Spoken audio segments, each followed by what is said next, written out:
Fail of the Week. Welcome to Fail of the Week.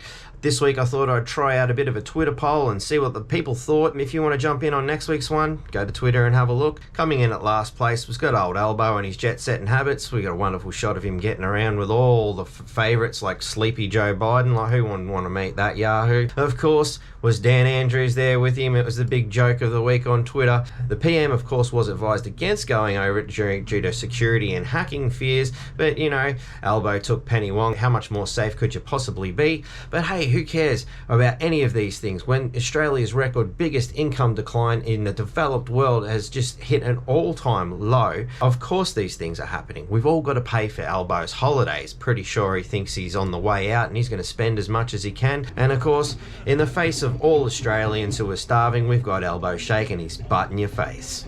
Coming in at third place was our solitary protester out front of Canberra. He might be able to learn a thing or two from those of us who knew how to put on a real protest down in Canberra. But of course he has this poor young boy brainwashed into thinking that the world's going to end.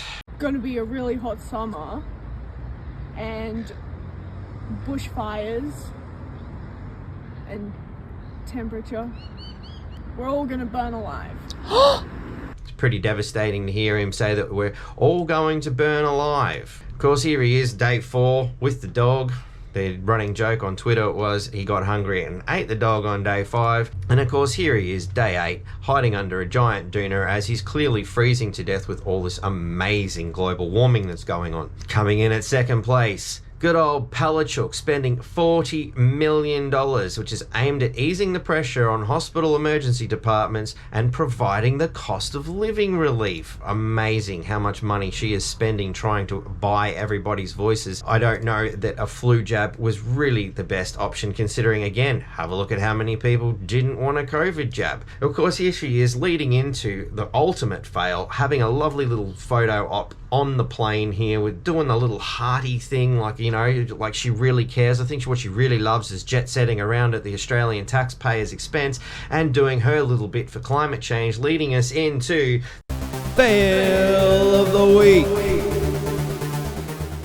the killing of koalas. The reason why we've got our first place winner this week is good old Labor and the Greens. It takes a huge amount of effort to come up with such a stupid bloody idea as these wind farms to begin with. But to put the icing on the cake, we're going to go around euthanizing koalas whose population is already in drastic numbers. So in order to meet the 82% of Australia's power needs by 2030 with renewables and a whopping cost of $1.2 trillion, we need to kill these koalas to make way for more wind turbines. Look at all these things all over the place doing 2/5 of nothing as usual. You can jump on this website at any time and have a look at how useless they are. Today's numbers show us that South Australia was actually producing greater than 60% for a change, which is an amazing sight to be seen. Of course, up here in Queensland, we haven't destroyed the countryside too much just yet. But again, you can see they are doing virtually nothing, if not absolutely nothing. So according to Andrew Bolt, it's not just Queenslanders that are pissed off about this, it's all over the country, particularly down the eastern coast. In New South Wales, voters in 2 marginal Labor seats are trying to stop a huge wind farm off the coast above Newcastle. Further down the coast, about 1,000 people rallied at Wollongong. In Tasmania, locals at Stanley celebrated this week after 2 years of fighting a planned wind farm there near the beautiful coastal outcrop called the Nut.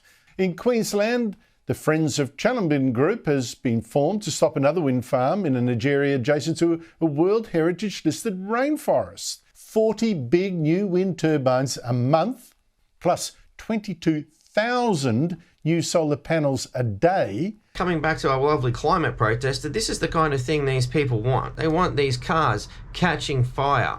Not only do they catch fire themselves, but they seem to take out everything else around them too. They don't stop burning. Of course, speaking of burning, we've got these wonderful things catching fire wherever we can. They drop all over the place, and there's even reports of them setting fires across the land. Of course, to point out just how green these things are, here's a massive oil leak. And of course, once we're done with these useless things that have just caught fire or leaked oil all over the place or just plain stopped because they were built in China and they do have a 20 to 30 year lifespan if we're lucky. You got to wonder what archaeologists are going to be thinking in the years to come when they uncover these piles and piles of buried wind turbines. I hope they put a time capsule in there with a big picture of Elbow and these other greeny bloody idiots explaining their stupidity as they did this. But what this is really all about is the koalas after all. So koala habitats have come under threat, according to the Nationals. The project will involve major land clearing activities and heaven help any animal that gets in the way of progress. What's in the environmental controls? It's how to euthanize these small animals with a sharp blow with a hammer to the skull. Where are the Greens? Not to be seen. That's why they're on the board here, right next to their good friends Labor, saving the world as usual. The environmental impact statement for that project says the euthanasia will be conducted using blunt force trauma. Blunt force trauma is recommended to humanely kill reptiles to small, medium-sized mammals. This involves a hard, sharp blow to the base of the back of the skull.